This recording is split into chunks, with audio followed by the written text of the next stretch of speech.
13ই June America এবং Israel যৌথভাবে ইরানের উপরে হামলে পড়েছিল। তারা অন্যায়মূলকভাবে ইরানকে টার্গেট করেছিল এবং তাদের উদ্দেশ্য ছিল ইরানকে সম্পূর্ণভাবে দুর্বল রাষ্ট্রে পরিণত করা। এর পূর্বে যেভাবে তারা একের পর এক সফলতা পেয়েছিল ইরাককে দুর্বল করতে, সিরিয়াকে দুর্বল করতে, আফগানিস্তানকে দুর্বল করার ক্ষেত্রে, কিন্তু এবার আর সেটা হয়ে উঠল না। তারা তো পারলই না, এমনকি দীর্ঘ 12 দিন একটানা 24 ঘন্টা অনবরত বিমান হামলা চালানোর পরও ইরানিদেরকে তারা কখনো পরাজিত করতে পারল না। শুধু তাই নয়, ইরানিদের মাথা নত করতেও তারা সক্ষম হলো না। একের পর এক হুমকি, এমনকি পারমাণবিক বোমা নিক্ষেপ করার মতন হুমকি প্রদান করার পরও তারা ইরানিদেরকে বিন্দু পরিমাণও ভয় সৃষ্টি করতে পারল না। সর্বশেষ বাংকার ব্লাস্টার B2 বোমারু বিমান ব্যবহার করে 30,000 পাউন্ডের ওজন বিশিষ্ট একটি বাংকার ব্লাস্টার বোমা নিক্ষেপ করার মাধ্যমেও ইরানকে নতজানু করতে ব্যর্থ হলো মার্কিন যুক্তরাষ্ট্র। মার্কিন যুক্তরাষ্ট্রের দুষ্ট সন্তান হিসেবে পরিচিত এই ইসরায়েলের বর্তমান প্রধানমন্ত্রী বেনিয়ামিন নেতানিয়াহু উল্লেখ করেছিলেন, যতক্ষণ পর্যন্ত ইরানের হাতে একটি পারমাণবিক কর্মসূচি অব্যাহত থাকার মতন একটি স্থাপনা থাকবে, যতক্ষণ পর্যন্ত ইরানের হাতে একটি ক্ষেপণাস্ত্র উৎপাদন করার মতন ক্ষেপণাস্ত্র কারখানা থাকবে, যতক্ষণ পর্যন্ত ইরানের এই শাসন ব্যবস্থা, আয়াতুল্লাহ আলী খামেনির শাসন ব্যবস্থা থাকবে, ততক্ষণ পর্যন্ত ইরানে হামলা অব্যাহত থাকবে। তাহলে আয়াতুল্লাহ আলী খামেনিকে কি পরাজিত করতে সক্ষম হয়েছে? ক্ষেপণাস্ত্রের উৎপাদন ব্যবস্থা বন্ধ করতে কি সক্ষম হয়েছে? পারমাণবিক কর্মসূচি বা পারমাণবিক স্থাপনাকে সম্পূর্ণভাবে ধ্বংস করতে সক্ষম হয়েছে? হয়নি। মার্কিন যুক্তরাষ্ট্র, পশ্চিমা বিভিন্ন মিত্র রাষ্ট্রগুলো সহ ইসরায়েলের যৌথ প্রযোজনায় যে হামলাটা তারা চালালো, তাতে সম্পূর্ণভাবে ব্যর্থ হয়ে ইরানের পাল্টা আঘাতে ক্ষতবিক্ষত একটা রাষ্ট্রে পরিণত হয়ে ইসরায়েল সর্বশেষ যুদ্ধবিরতি করতে বাধ্য হয়েছিল। আমেরিকা এবং ইসরায়েলের আক্রমণ ইরানকে পুনরায় আরও বেশি শক্তিশালী ও ভয়ঙ্কর করে তুলেছে। আজকের এই ভিডিওতে মূলত মূল বিষয়টা হচ্ছে এটা, ইরান আমেরিকা এবং ইসরায়েলের হামলার পরে যে ইরান আরও দুর্বল হওয়ার কথা ছিল, যে ইরান আরও পিছিয়ে যাওয়ার কথা ছিল, যে ইরানের আরও ক্ষতি হওয়ার কথা ছিল, সেই ইরানের কিছুই হয়নি, বরং ইরান আরও শক্তিশালী হয়েছে, আরও ভয়ঙ্কর হয়ে ফিরে এসেছে।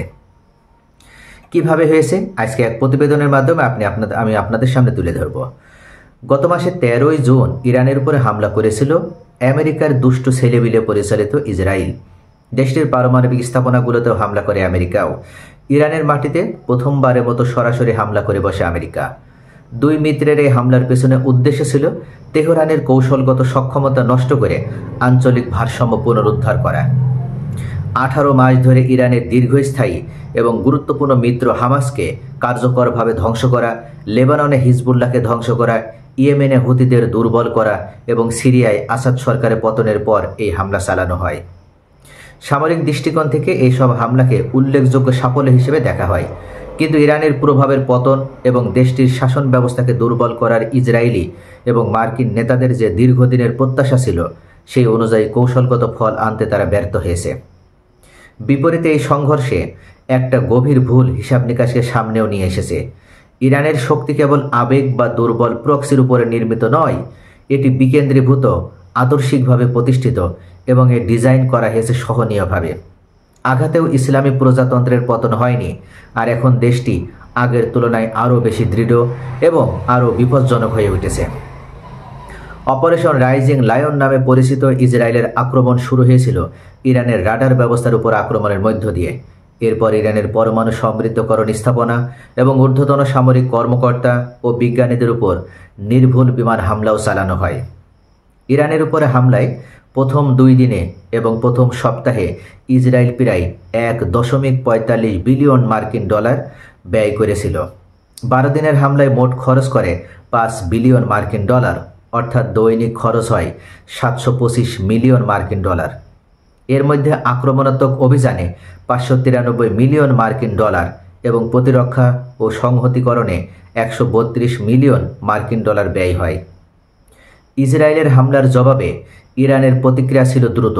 দেশটি সহস্রাধিক ড্রোন এবং 550টি ব্যালিস্টিক ক্ষেপণাস্ত্র ছুড়েছে। এর মধ্যে রয়েছে নির্ভুলভাবে পরিচালিত হাইপারসনিক ক্ষেপণাস্ত্র, যা ইসরায়েলি প্রতিরক্ষা ব্যবস্থা ভেদ করে বেসামরিক অবকাঠামোতেও আঘাত হেনেছে। বন্দর বন্ধ হয়ে গিয়েছে এবং অর্থনীতি স্থবির হয়ে পড়েছে। মার্কিন হামলার পরদিন ইসরায়েলি প্রধানমন্ত্রী বেঞ্জামিন নেতানিয়াহু ডোনাল্ড ট্রাম্পের সাথে যুদ্ধবিরতি নিয়েও কথা বলেছেন। তিনি এবং তার জেনারেলরা সংঘাতের দ্রুত অবসান ঘটাতেও খুব দ্রুত পদক্ষেপ না নিলে ইসরায়েল রাষ্ট্র ইতোমধ্যে ক্ষতবিক্ষত একটা রাষ্ট্রে পরিণত হয়ে যেত। প্রতিবেদনে বলা হয়েছে নেতানিয়াহু দীর্ঘস্থায়ী যুদ্ধ এড়াতে চেয়েছিলেন, কারণ ইসরায়েলের পক্ষে তা সহ্য করা সম্ভব ছিল না। তাই তো একটি প্রস্থান কৌশল খুঁজছিলেন নেতানিয়াহু। গুরুত্বপূর্ণ বিষয় হলো ইরানি শাসন ব্যবস্থা অক্ষত ছিল, এখনও রয়েছে। বিদ্রোহকে তারা উস্কে দিতে চেয়েছিল। বারবার নেতানিয়াহু উল্লেখ করেছিলেন ইরানিদের এখনই সময়, এখনই সুযোগ যাচ্ছে আয়াতুল্লাহ আলী খামেনি সরকারের পতন ঘটানোর। কিন্তু বারবার আহ্বান জানানোর পরও সাধারণ ইরানিরা তারা এই ইসলামী ইমারত সরকারের বিরুদ্ধে কোনো বিক্ষোভ করেনি। তারা পাল্টা তাদের ঐক্য আরও সুসংহত করেছে, শক্তিশালী করেছে।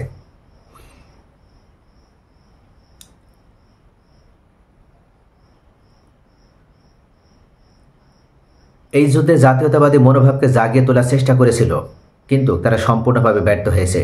বিরোধী আন্দোলনগুলি এখনও ভঙ্গুর অবস্থায় চলে গিয়েছে। ট্রাম্প এবং নেতানিয়াহু উভয়ে যে একটি ব্যাপক বিদ্রোহের আশা করেছিলেন তা সম্পূর্ণভাবে ভুল প্রমাণিত হয়েছে। এদিকে যুদ্ধবিরতির পর ইরানি কর্তৃপক্ষ সন্দেহভাজন বিদ্রোহীদের উপর ব্যাপক দমন পীড়ন শুরু করেছে, যাদেরকে গুপ্তচর বলে অভিহিত করা হচ্ছে। প্রাক্তন কর্মী, সংস্কারবাদী এবং শিথিলভাবে প্রতিবাদ করা সংগঠকদের গ্রেপ্তার বা জিজ্ঞাসাবাদের মুখোমুখি করা হচ্ছে। শাসন ব্যবস্থাকে ভেঙে ফেলার উদ্যোগে যে হামলা করা হয়েছিল বরং তা ক্ষমতার নিয়ন্ত্রণকে আরও শক্তিশালী করে তুলেছে। সবচেয়ে উল্লেখযোগ্য বিষয় হল ইরানের পার্লামেন্ট আন্তর্জাতিক আণবিক শক্তি সংস্থা IAEA এর সাথে সহযোগিতা স্থগিতের পক্ষে ভোট দিয়েছে এবং তারা ইতিমধ্যে IAEA এর সাথে সম্পূর্ণ ধরনের সহযোগিতা বন্ধ করে দিয়েছে। পারমাণবিক স্থাপনাগুলোতে IAEA এর পরিদর্শন বন্ধ করে দেওয়া হয়েছে এবং তেহরানের পারমাণবিক কর্মসূচি কোনো ধরনের তদারকি ছাড়াই স্বাধীনভাবে পরিচালনা করা হবে। এখন বেসামরিক এবং সম্ভাব্য সামরিক উভয় ক্ষেত্রে এই স্বাধীনতা দেওয়া হয়েছে। সম্ভবত সবচেয়ে স্পষ্ট ভুল বোঝাবুঝি এসেছে ইসরায়েল এবং মার্কিন যুক্তরাষ্ট্র থেকে, যারা সিরিয়াকে একটি টেমপ্লেট হিসেবে বিবেচনা করছে। 2024 সালে বাশার আল আসাদের পতনকে একটি টার্নিং পয়েন্ট হিসেবে তারা প্রশংসা করছে। তার উত্তরসূরি আহমেদ আল শারা একজন স্বল্প পরিচিত বিরোধী ব্যক্তিত্ব। তাকে একজন বাস্তববাদী সংস্কারক হিসেবে পুনঃনামকরণ করা হয়েছে। ট্রাম্প আকর্ষণীয় এবং কঠিন হিসেবে তার প্রশংসা করছেন। ট্রাম্প এই মুহূর্তে আশাবাদী যে ইরানকে দুর্বল করার একটাই উপায় সিরিয়াকে শক্তিশালী করা, এবং সিরিয়াকে ব্যবহার করে তারা ইরানকে দুর্বল করতে চাচ্ছে। তাদের এই প্রচেষ্টাও ইতিমধ্যে কিন্তু ব্যর্থ হয়েছে। আব্রাহাম চুক্তিতে এখনও সিরিয়া স্বাক্ষর করেনি, এখনও আল শারা স্বাক্ষর করেনি, যদিও বারবার চেষ্টা করেই যাচ্ছে তারা। সিরিয়া ইরানকে দুর্বল করার একটি পন্থা এবং দেশটিতে চূড়ান্তভাবে শাসন পরিবর্তন কিভাবে ঘটতে পারে তার একটি নীল নকশা উভয়ই সুযোগ করে দিয়েছিল পশ্চিমা এবং ইসরায়েলি কৌশলবিদদের জন্য। নীল নকশার মধ্যে ছিল শাসন ব্যবস্থার পতন, দ্রুত পুনর্বিন্যাস প্রক্রিয়ায় সহযোগিতামূলক নেতৃত্ব প্রতিষ্ঠা করা। কিন্তু এই পরিকল্পনাটি বিপজ্জনকভাবে ত্রুটিপূর্ণ। ইরানের শক্তিশালী প্রতিষ্ঠান, সামরিক গভীরতা, প্রতিরোধ চালিত পরিচয় এবং অস্তিত্ব দেশটিকে মৌলিকভাবে ভিন্ন এবং আরও স্থিতিস্থাপক রাষ্ট্রে পরিণত করেছে। এক বছরে ইরানের আঞ্চলিক নেটওয়ার্ক উল্লেখযোগ্যভাবে ক্ষতিগ্রস্ত করা হয়েছে মোসাদ গোয়েন্দা সংস্থার পক্ষ থেকে। হামাস ভেঙে পড়েছে, বিশেষ করে হিজবুল্লাহর পতন হয়েছে, হুতিরা দুর্বল হয়ে পড়েছে এবং আসাদ সরকারের পতন হয়েছে। আর এগুলোর মাধ্যমে ইরানের যে কোয়ালিশন ছিল, অর্থাৎ ইরানের যে প্রক্সি যোদ্ধারা ছিল, তাদেরকে আগে দুর্বল করে নেওয়া হয়েছিল। তেহরান তাদের পুনর্গঠন করেছে। ইরান রাশিয়া ও চীনের সাথে সামরিক সহযোগিতা আরও গভীর করেছে, গোপন অস্ত্র সরবরাহ নিশ্চিত করেছে এবং পারমাণবিক উচ্চাকাঙ্ক্ষাও ত্বরান্বিত করেছে। তবে ইসরায়েল এবং ইরান উভয়ে নতুন গোয়েন্দা তথ্য নিয়ে এসেছে।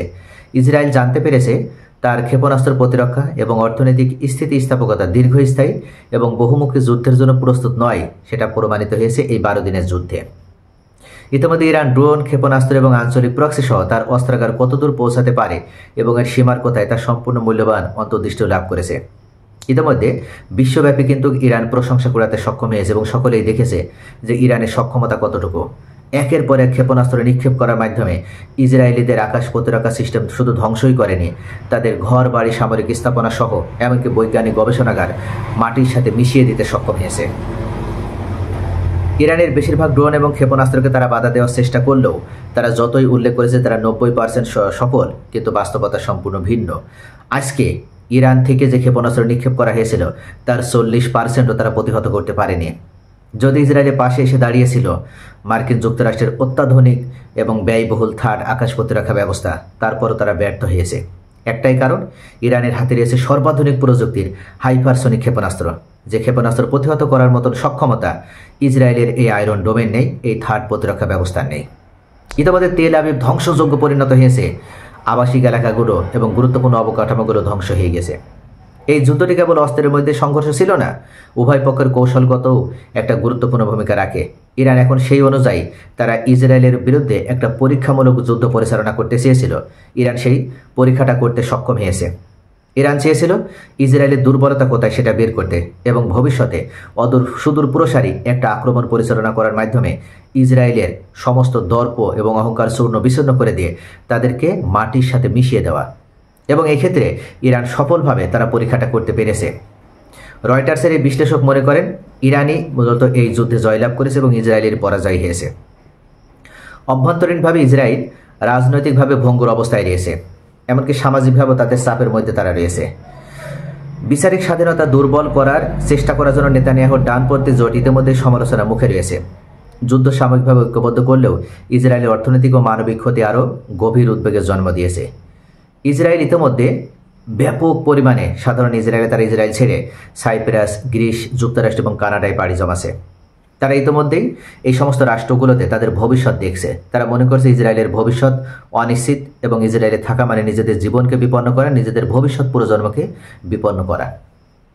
2025 সালের যুদ্ধ কিন্তু স্থায়ীভাবে কোনো শান্তি দেয়নি, এটি পুনর্নির্মাণের জন্ম দিয়েছে এবং ইসরায়েল সাময়িকভাবে সক্ষম হয়ে ওঠা কিন্তু রাজনৈতিকভাবে বিপর্যস্ত হয়েছে, অর্থনৈতিকভাবে তারা চাপে পড়েছে। তারা কোনোভাবেই এই সাধারণ ইসরায়েল রাষ্ট্র থেকে ছেড়ে যাওয়া কোনোভাবে তারা বন্ধ করতে পারছে না।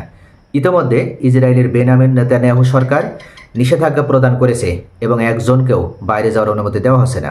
তবু ইসরায়েলিরা বিভিন্নভাবে তারা ভিজিট ভিসা বা ট্যুরিজম ভিসা ব্যবহার করার মাধ্যমে ইসরায়েল থেকে ইতিমধ্যেই তারা ইউরোপের রাষ্ট্রগুলোতে যাচ্ছে এবং মার্কিন যুক্তরাষ্ট্র বা কানাডাতে পাড়ি জমাছে।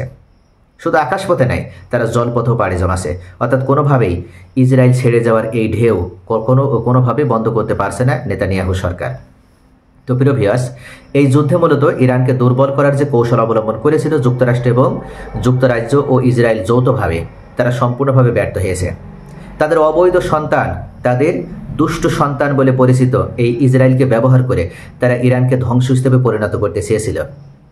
দীর্ঘ 12 দিনের যুদ্ধে তারা 935 জন শীর্ষস্থানীয় নেতৃস্থানীয় পরমাণু বিজ্ঞানী এবং সামরিক কমান্ডার সহ বেসামরিক নাগরিককে নিহত করার পরেও তারা ইরানকে সামান্য পরিমাণও দুর্বল করতে পারেনি। আর এই কারণেই সামরিক বিশ্লেষকগণ থেকে শুরু করে রয়টার্সের এই বিশ্লেষক এবং আল জাজিরার প্রতিবেদনে উল্লেখ করা হয়েছে যে ইরানকে দুর্বল করার যে কৌশল তারা করেছিল সেটা সম্পূর্ণভাবে তাদেরকে ব্যর্থ করেছে, বরং পাল্টা ইরান আরও শক্তিশালী হয়েছে, আরও ভয়ঙ্কর রূপে ফিরে এসেছে। ধারণা করা হচ্ছে আইএইএ থেকে বের হওয়ার কারণে ইরান এখন যদি কোনো পারমাণবিক কর্মসূচিতেও তারা কার্যক্রম গ্রহণ করে বা কোনো ধরনের তারা পারমাণবিক বোমা তৈরি করার চেষ্টা করে, তাহলেও ইরানের অভ্যন্তরে এখন আর কোনো ধরনের নাক গলানোর সুযোগ থাকলো না মার্কিন যুক্তরাষ্ট্রের। ইতিমধ্যে আইএইএ প্রধানের ইসরায়েলের গোয়েন্দা সংস্থা মোসাদের এজেন্ট হিসেবে উল্লেখ করেছে ইরানের প্রেসিডেন্ট মাসুদ পেজেকশিয়ান উল্লেখ করেছেন আইএইএ প্রধান বা আইএইএর যারা পর্যবেক্ষক হিসেবে ইরানে প্রবেশ করত তারা সকলে ছিল মোসাদের গোয়েন্দা সংস্থার একটা এজেন্ট এবং তারাই ইরান থেকে এই তথ্য পাচার করেছিল ইসরায়েলিদের হাতে মার্কিন যুক্তরাষ্ট্রের কাছে। যার কারণেই এই তথ্য উদ্ঘাটন করার ভিত্তিতে ইরান সরাসরি আইএইএর থেকে যে এনপিটি চুক্তি তারা স্বাক্ষর করেছিল সেখান থেকে বের হয়ে আসলো এবং আইএইএর একজন সদস্য আর ইরানে পর্যবেক্ষণের নামে প্রবেশ করার অনুমতি পাবে না, এটা নিশ্চিত করলো ইরান। তো প্রিয় ভিউয়ার্স, আশা করি আপনারা সকলে বুঝতে পেরেছেন যে ইরানকে দুর্বল করার যে পন্থা অবলম্বন করেছিল সেক্ষেত্রে সম্পূর্ণভাবে চরমভাবে ব্যর্থ হয়েছে মার্কিন যুক্তরাষ্ট্র, পশ্চিমারা এবং ইসরায়েল। সকলে ভালো থাকুন। Thanks for watching.